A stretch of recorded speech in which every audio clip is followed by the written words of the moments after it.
Avant de commencer cette vidéo, je tenais à vous remercier pour les 50 abonnés. Voilà, ça fait vraiment trop plaisir. Donc, merci beaucoup. Salut tout le monde, j'espère que vous allez bien.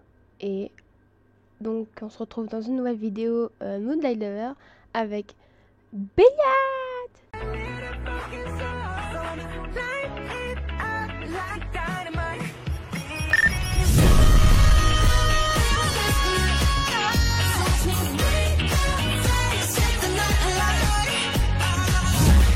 Et on continue, et je sais plus où on en était. Ah oui, alors en fait, on en était.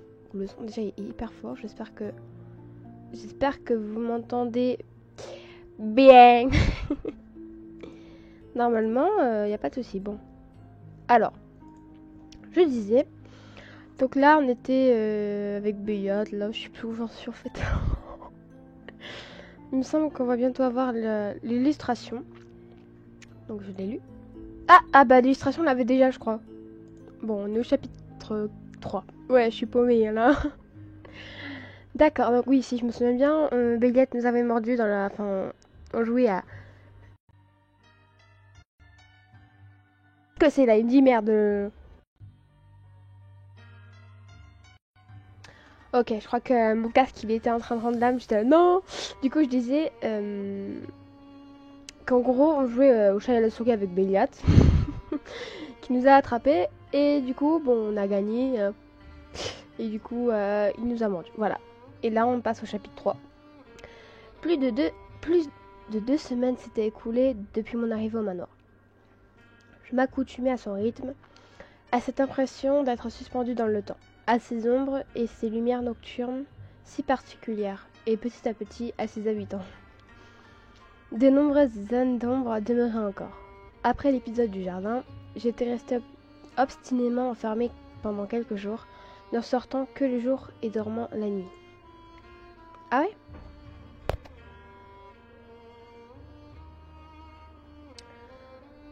Béliat n'était pas venu durant ce temps. Est-ce qu'il jeûnait? Est-ce qu'il allait manger ailleurs? Il peut pas manger ailleurs. Il était son calice, donc la seule nourriture qu'il doit... Enfin, ce que je veux dire par là, c'est que... Il peut pas se nourrir... Enfin, il peut pas aller voir ailleurs pour la nourriture. Parce qu'il y a un... Je sais plus, il y a un truc. Une règle ou un truc comme ça. Je repensais souvent à cette dernière morsure où notre rapport de force s'était inversé un instant. Où j'avais pu saisir quelque chose de plus sincère, de différent chez lui. Est-ce que cela signifie qu'il allait respecter le pacte que j'avais imposé? Ou s'agissait-il d'une nouvelle feinte que j'allais devoir déjouer? Car je ne savais toujours pas grand-chose de lui, tout comme le reste du manoir et de ses occupants. Mais j'avais décidé d'y remédier. Ce soir, allongé sur le canapé, un livre tendu à bout de bras au-dessus de moi, j'attendais que l'un de mes colocataires passe. Ah bon? Cette fois, j'en avais terminé avec ces sautes d'humeur qui m'avaient épuisée. Oh, c'est horrible, c'est fatigant ça. Oscillant sans cesse entre la détermination et le désespoir. Je commençais à me faire à la situation et je comptais bien me faire une place dans ce qui était envers et contre tout mon foyer. Béliat me rend folle. Je suis incapable de dire s'il me respecte davantage ou moins encore depuis la morsure d'un jardin. Il m'a ramené. Je crois qu'on a discuté, mais je me rappelle pas grand-chose. Comme après la ruelle. Mais impossible de savoir si c'est dû au choc ou à la morsure. Moi, je dirais que c'est plus à la morsure. Ou alors les deux. Je m'étais mise à camper dans la bibliothèque durant le jour, revenant à mon idée de faire mes recherches, sans l'aide de personne. Il m'avait fallu du temps, cependant, pour trouver enfin des ouvrages assez récents, pour en comprendre les textes et surtout des ouvrages qui traitaient du sujet qui m'intéressait. Mais même avec ça, ce n'était pas très probant. Le livre que je consultais ce soir risquait de nouveau de n'être qu'un ramassis de racontards sans aucune logique ni preuve sur laquelle s'appuyer. Encore un énième récit de religieux partis en croisade pour vaincre la nuit et qui s'est soldé par un échec pitoyable. Celui-là, je suis sûre qu'ils l'ont pour se moquer. Ça fait bien 2 heures que j'essaie de comprendre dont ce bouquin parle. J'abandonne, je ne sais plus quoi en faire. Ah ouais, j'ai les yeux qui se croisent à force de déchiffrer ce vieux bouquin. Mais j'ai l'impression que si j'abandonne maintenant, ça aurait été encore plus inutile. Ouais, mais de toute façon, si déjà t'as fait 2 heures que t'essaies de comprendre qui parle, enfin, de quoi ça parle. Après, je sais que j'aurais fait pareil, donc voilà. De guerre, las, je fermai le livre d'un coup sec et le jetai sur le tapis, me passant une main sur le visage. Eh bien, si c'est ainsi que les gens traitent, si c'est ainsi que les gens d'aujourd'hui traitent la culture, je comprends que ce monde me paraisse plus triste que mon temps. Oh, bonsoir Vladimir, vous allez bien? Ah, à part Béliat, j'ai du mal à entendre les autres quand ils entrent dans une pièce. Ils sont très silencieux. J'étais moins nerveuse que 2 semaines plus tôt. Cependant, j'aimais assez Vladimir. Et oui, il est cool. Nous nous étions croisés parfois quand par hasard j'allais me coucher juste quand il se levait. À défaut de bavarder, il me saluait toujours et était moins méfiant. Mais il me semblait bien que des rayonnages avaient bougé. Je me demandais si c'était vous, mais je ne vous avais jamais vu avec un livre à la main. Ah. Oh, excusez-moi, je pensais pourtant les avoir mis à leur place quand je les ramenais. Ah oui, c'est que je préfère lire dans la journée en fait. C'est plus calme, mais bon, il y a la lumière. Ouais, je dirais plus celle-là. Vous ne vous êtes pas trompé la plupart du temps, rassurez-vous. Mais vous avez fait des traces dans la poussière, alors ça m'intriguait. Ah, vous voulez vous asseoir avec moi? J'avais parlé sans réfléchir et je me mordis la lèvre. Je me rendais compte que je manquais de compagnie, mais Vladimir semblait assez solitaire. Ouais. Oh, salut tout le monde. Let's go. Alors oui, il y avait Vladimir qui était rentré dans la pièce. Je le vis hésiter, ses doigts pianotant sur sa canne. Ah. Puis à ma surprise, il a fait ça. C'est drôle de l'imaginer. Pourquoi pas? Je ne suis pas occupée pour le moment. Ah oui, c'est vrai qu'on avait demandé de s'asseoir à côté de nous. Avec l'élégance qui le caractérisait, le vampire pose sa canne contre l'accoudoir. Mais oui, Vladimir est trop élégant. Avant de s'installer près de moi. Je m'étais redressée rapidement, essayant de remettre discrètement de l'ordre dans ma tenue et mes cheveux pendant que Vladimir amassait mon livre. Si vous êtes la seule à avoir emprunté des livres ces derniers jours, ils tournaient tous autour du surnaturel et des créatures de l'imaginaire médiéval et victorien. Vous cherchez des informations sur nous ou sur notre monde? Je cherchais sur vous en effet. Mais quand vous dites notre monde, vous parlez uniquement des vampires? Bah oui, je pense. Parce qu'il y a que ça, non? Bon, bref. Je me penchais sur les vampires en effet. Après tout, je suis ignorante sur le sujet. Je n'ai pas regardé les autres chapitres en fait. Est-ce que...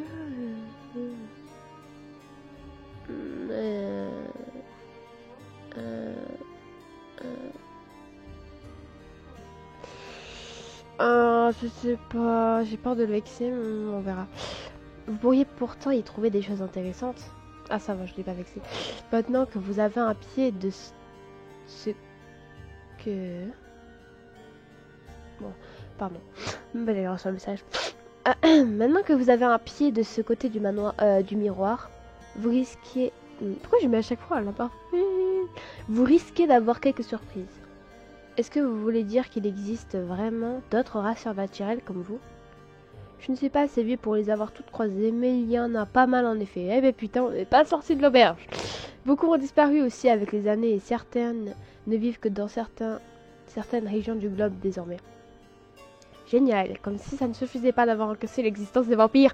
C'est complètement dingue. Vous en avez rencontré beaucoup? Il y en a dans notre coin? Est-ce qu'ils s'adaptent au monde moderne aussi?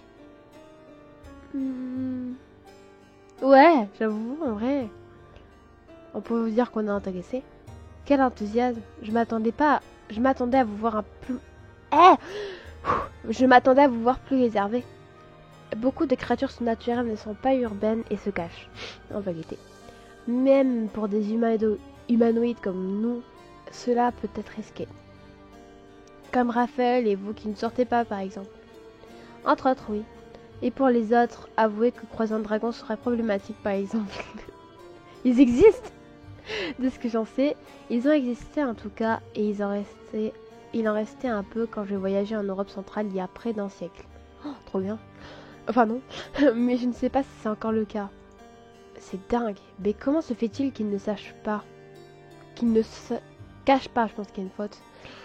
Ceux qui nous trouvent ont une fâcheuse tendance à mourir de cette rencontre. Bah forcément. Par ailleurs, nous avons en quelque sorte un devoir de nous protéger les uns envers les autres. Les vampires sont par exemple capables d'hypnotiser leurs victimes, de leur faire tout oublier. Oublier? Est-ce que Béliat m'aurait hypnotisé pendant qu'il me mordait? C'est pour ça que j'ai presque trouvé ça agréable. Non. D'ailleurs, deux d'entre nous sont des mythes issus d'une autre race. Hein? C'est possible ça? Qui est-ce? C'est Aaron et Béliat. Je suppose, hein. Je les laisserai vous le dire s'ils en ont envie. Ah oui, vu que moi je suis un peu avancée, je vous ai dit ça, mais je vous dirai pas qu'est-ce qu'ils sont. C'est quelque chose de personnel, mais je préfère vous en avertir si vous l'apprenez par hasard. D'accord, je ne pensais pas qu'il y avait des hybrides. Les vampires sont... Les vampires sont ceux ayant le plus d'interaction avec les autres. Nous sommes présents un peu partout et nous demandons... Et on nous demande souvent de l'aide pour régler les contacts délicats avec les humains. Et sinon, les races les plus voyantes se cachent dans les endroits les plus reculés. Et tous les vampires sont comme vous. Vous vous ressemblez, vous viviez tous de la même manière. Mais ces autres créatures, celles que vous fréquentez encore, elles vous ressemblent? Elles vivent comme vous? Bah non. Ah oui, mais c'est la même chose, du coup.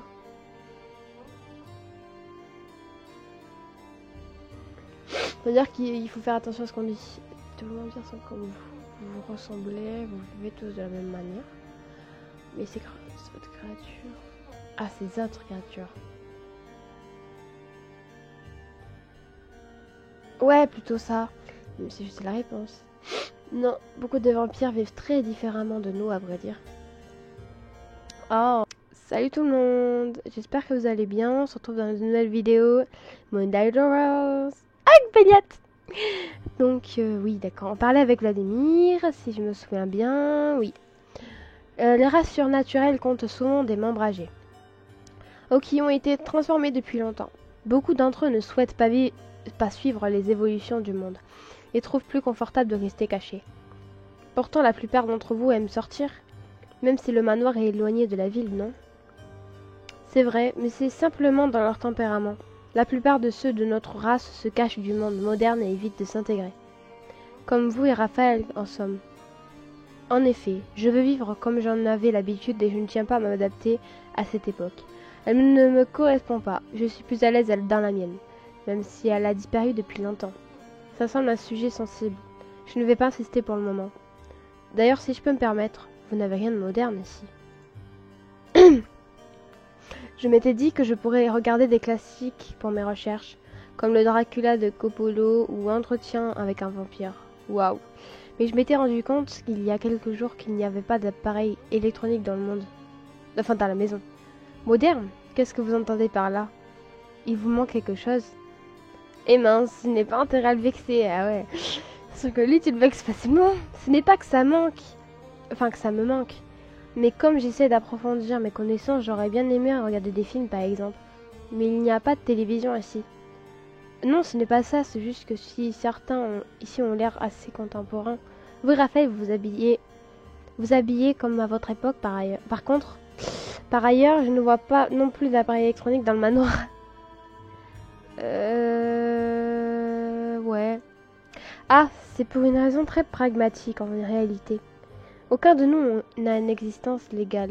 Non mais je pense qu'il n'y aura pas de connexion en fait. Dans l'endroit paumé où ils sont, je pense qu'il n'y aura pas de connexion. Bref, et nous habitons ici uniquement parce que l'endroit est abandonné. Les propriétaires étaient malins, car la maison fonctionne en autonomie. Mais nous avons fait l'impasse sur tout ce qui était nécessaire. Non, sur tout ce qui nécessitait un abonnement quelconque et donc de nous identifier. Mes parents, je me demande si Vladimir a une idée de mon lien avec ses propriétaires. Et elle est vraiment autonome? Vous ne payez pas l'eau ou l'électricité? Je me suis toujours demandé. Non, et c'est une aubaine. Il y a un groupe électrogène puissant et le système d'eau est fait pour que tout soit recyclé et purifié. Les gens d'ici voulaient être tranquilles et ils ont brillamment retapé ce manoir pour être à l'écart de tout, ce qui nous arrange bien. Ah bah oui, ça devait être pour leurs recherches. Il doit bien en rester des traces. Après, nous utilisons peu d'électricité et la plupart d'entre nous n'ont pas grandi avec des appareils modernes. Ivan et Ethan apprécieraient un téléviseur ou un ordinateur. Ah bah oui. Et moi donc? Mais d'une part, les magasins ne sont pas ouverts quand nous nous réveillons. Et d'autre part, il est hors de question d'acheter quoi que ce soit de trop volumineux qui pourrait faire que nous identifie. Mais c'est peut-être l'occasion d'être utile, et aussi de moins m'ennuyer. Il n'y a pas beaucoup de distractions ici. Je vois, c'est vrai que c'est prudent, mais est-ce que ce n'est pas un peu dommage?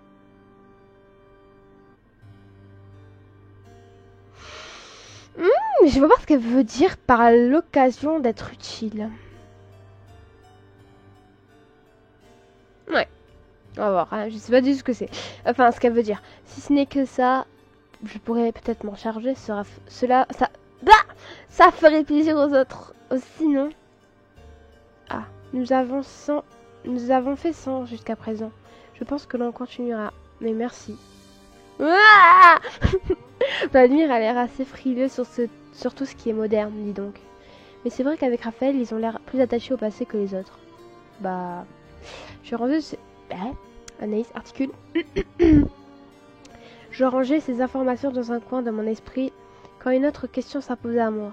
J'avais bien remarqué le clivage du langage et de style existant dans les vampires. Mais j'ignorais aussi d'où... Attendez. Mais j'ignorais aussi qui venait d'où et qui était un vampire ancien ou non. Ah, bon. Salut tout le monde. Donc on continue avec Béliat. Oui, donc lui, voilà. Je m'y connais mal en histoire, mais c'est vous le plus vieux de tous ici, non? Je dis non alors qu'il n'y a pas dans le script. À vrai dire, le plus ancien d'entre nous est Aaron. Ah bon. Je crois que j'ai entendu ce nom. C'est donc un des locataires. Mais elle n'a pas déjà rencontré Aaron? Non, non. Non. C'est ça, c'est le premier à m'avoir rejoint ici. Béliat est arrivé un peu après, suivi d'Ethan dans la foulée. Si je me rappelle bien, ils se sont connus avant qu'Ethan devienne un vampire et Béliat l'a accompagné un moment dans sa nouvelle vie. Béliat aurait donc un cœur? Oh, Béliat n'a pas de cœur. Oh là là, quelle découverte! Je me mordis inconsciemment la lèvre. Malgré ma répulsion et ma méfiance, Béliat avait montré une facette plus posée, plus avenante quand il m'avait vu complètement abattu. Mais je ne savais pas si c'était calculé ou non. Vous avez déjà croisé Ethan? Non! Et on va rester comme ça, je pense. Ah si, on l'a croisé? Quand? Je me souviens plus. Hein. Je l'ai croisé, oui. Je ne sais pas vraiment quoi penser de lui. Putain, je me souviens pas de l'avoir croisé lui. Il avait l'air de ne pas apprécier ma présence, mais il m'a donné un coup de main sur ce que je cherchais malgré tout. Frère, je m'en souviens même pas qu'on l'ait croisé. Bon. Soit, si elle dit qu'on l'a croisé, c'est qu'on l'a croisé. Ethan est assez particulier. Oui. Ne vous formalisez pas s'il semble très agressif puis soudain plus amical. C'est courant chez lui. Et il déteste les changements plus que tout. Alors si vous pouvez l'éviter, faites-le, ce sera plus simple. Ouais. Bref, en tout cas, ce n'est pas dans ce livre-là que vous trouverez des informations sur nous. Si vous avez envie d'étudier l'aspect historique, je sais quel livre vous recommander. Pourquoi ne pas m'avoir demandé à moi ou à Raphaël? À ton avis? Je ne vous connais pas très bien, ça me gênait de vous déranger dès que j'ai besoin de quelque chose. Je ne peux pas compter toujours sur vous, je me suis dit que ce serait bien de ne pas abuser. J'avais envie de me débrouiller par moi-même, je suis déjà dépendante de vous sur presque tout, alors pour ça je préférais faire mes propres recherches, ouais j'avoue. C'est une mauvaise... Mais oui Anaïs. Articule. Mais vraiment j'ai un problème avec ça. C'est une motivation plutôt sage. J'espère que vous ne le faites pas pour Béliat en tout cas. Enfin, pour le moment, ça n'a pas été très concluant. La bibliothèque est tellement grande.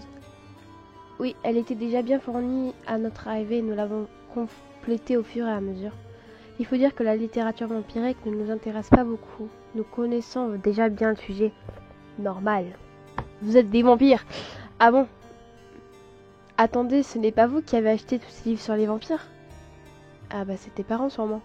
Non, ils étaient déjà là, comme je vous disais. Franchement, même si c'est amusant de voir le point de vue des humains, ce n'est pas non plus le plus passionnant. Alors, c'était à mes parents. C'est quoi ce bruit? C'est quoi ce bruit? Non, non, j'ai entendu un bruit bizarre, c'est pour ça. Alors, soit c'est une drôle de coïncidence, soit c'est très ironique. J'en ai quand même mis un paquet. Cela m'a aidé pendant un moment. Je peux vous conseiller des choses plus pertinentes si vous voulez. Si vous pouvez, ça m'arrangera en effet. Ça ne vous dérange pas? Je ne vois pas quel je... n- Je ne vois pas quel problème cela poserait que vous soyez curieuse. Des fois oui, des fois non. Si ça gêne Béliat, il n'aura qu'à le dire. En attendant, ça vous occupera et j'aurai quelqu'un avec qui discuter de ça. Raphaël et moi manquons un peu de sang neuf de nos conversations. C'est marrant, j'ai l'impression d'être avec la bande de nerds du lycée et que Béliat est le capitaine de l'équipe de foot. Tellement... Ça dirait bien. N'oubliez pas votre livre et suivez-moi. Ah, donc on va à la bibliothèque? Ah non, ouais, mon dessin d'escalier, je sais pas pourquoi je suis partie là, moi.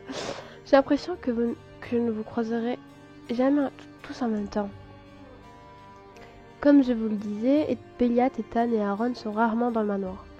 Ouais, alors il y a Béliat et Ethan, il me semble qu'ils vont au Moondale, c'est Aaron, je sais pas, il part tout le temps dehors. Pourquoi? Je ne sais pas. Ils partent tôt et rentrent tard, parfois ils découchent. Ils n'aiment pas être enfermés. Oh bon, ok. Et ce n'est pas dangereux. Aaron ne fait jamais rien d'inconsidéré, contrairement à Béliat et Ethan. En ce qui les concerne, leur plaisir personnel passe avant le groupe. Heureusement, il n'y a pas eu de grosse crise à gérer jusqu'à présent, jusqu'à vous. Ok. Salut tout le monde, j'espère que vous allez bien. Et on reprend avec Béliat. Ouais. Charmant. D'ailleurs, j'ai perdu 2 PA. J'ai perdu 40 PA juste pour ça. Je n'ai pas reparlé avec Béliat de ce qui s'est passé. Mais je me demandais ce qui était arrivé au vampire qui m'a agressé. J'en en ai parlé avec personne encore, mais vous, Vladimir, vous avez quelle vision de tout ça? De ce qui est arrivé et de la manière dont c'est passé?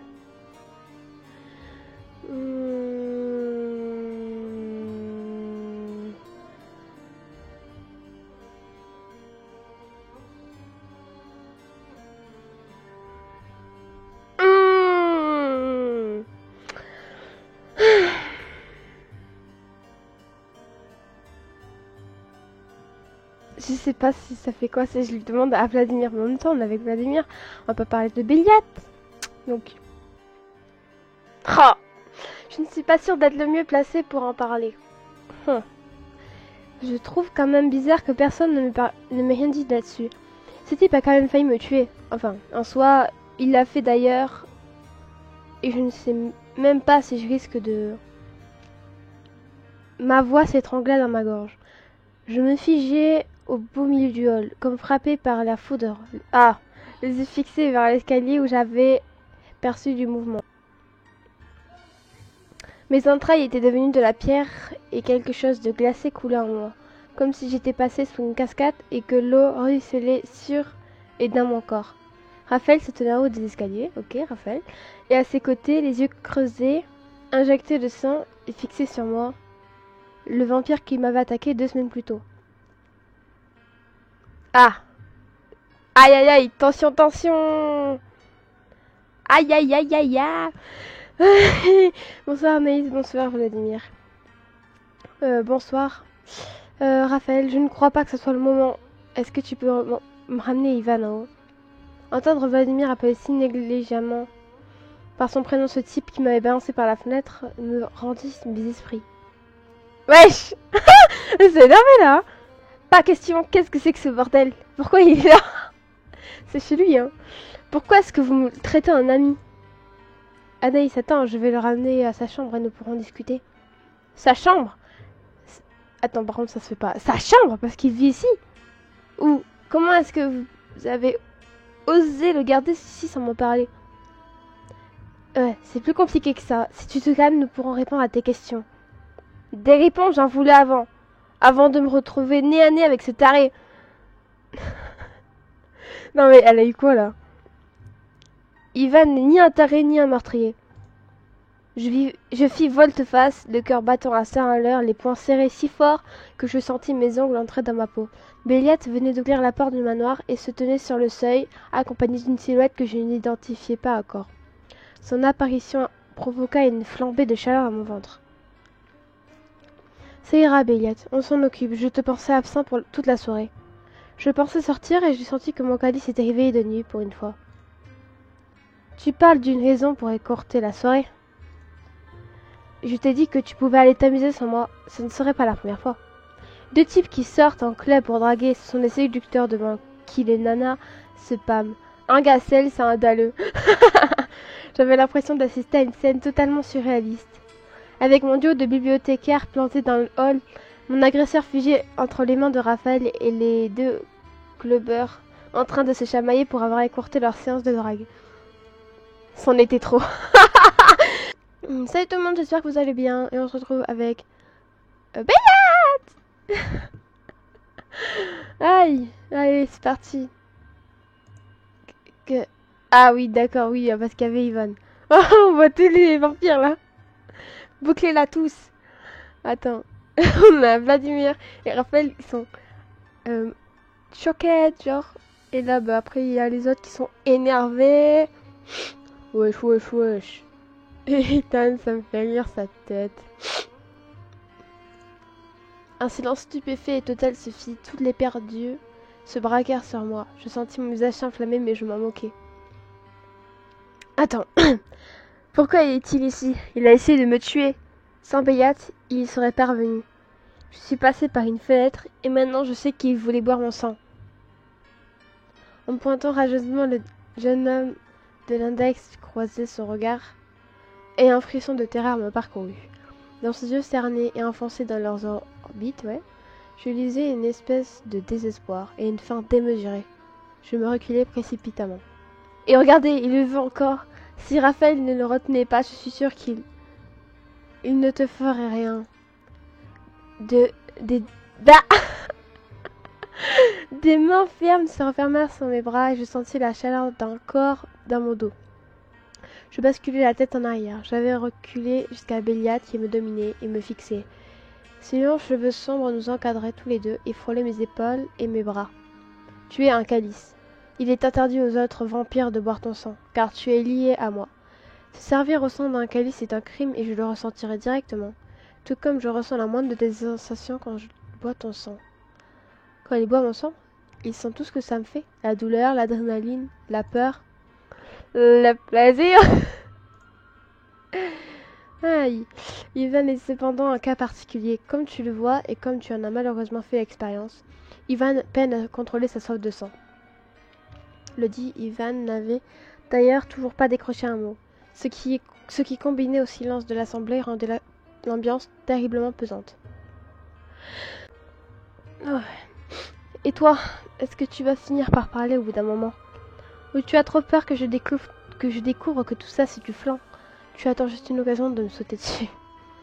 Toi, ne me touche pas. J'aimerais comprendre votre problème à tous. C'est un genre de code d'honneur de protéger les vôtres. On s'en fiche d'une humaine, on doit protéger... Et on doit protéger le clan, c'est cela, enfin un truc du genre. On sait que ça, il pourra pas le faire, il ne le fera pas, il a peur de Béliade, donc dans tous les cas, il va pas le faire. On va pas dire « Ah, me touche pas !» Donc voilà.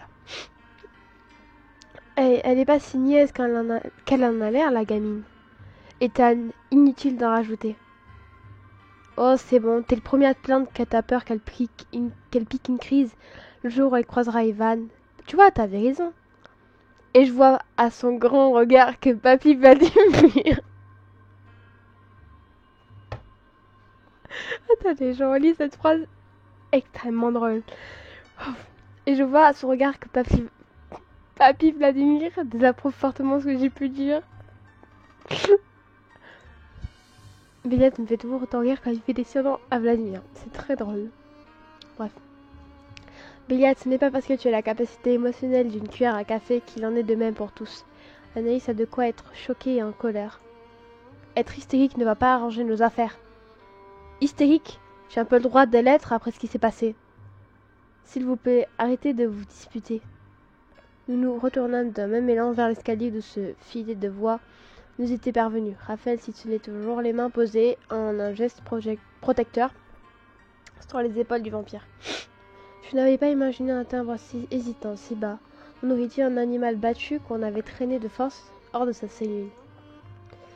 Elle a raison. Ce que j'ai fait, si j'étais encore humain, je serais en prison maintenant. Et ce serait bien mérité. Bon sang, Ivan, on te l'a dit et répété. Tu n'es plus un humain. Tu dois garder tes codes, mais pas cela. Tu as attaqué Anaïs à cause de ta nature, et tu n'y peux rien. Ah, bah oui. En même temps, hein, je suis un peu d'accord avec Béliat, hein. Je sais pas. Bref, voilà. De toute façon, ça se reproduira pas. Et puis, le mal est fait. Donc, salut tout le monde, j'espère que vous allez bien. Et on reprend avec Béliat. C'est parti. Ok, on l'a lu. Anaïs, oui, Anaïs, c'est moi. Je ne sais pas si cela peut vous aider à comprendre et peut-être pardonner. Mais Ivan n'est un vampire que depuis peu de temps. Et il ne s'adapte pas très bien à sa condition. Et si je comprends bien, ça le rend agressif, violent et contrôlable. Un cocktail parfait, hein. Et après, vous n'êtes pas censé l'accompagner, le contrôler ou quelque chose du genre. Et donc, vous savez qu'il est dangereux et instable. Et pourtant, vous le gardez ici.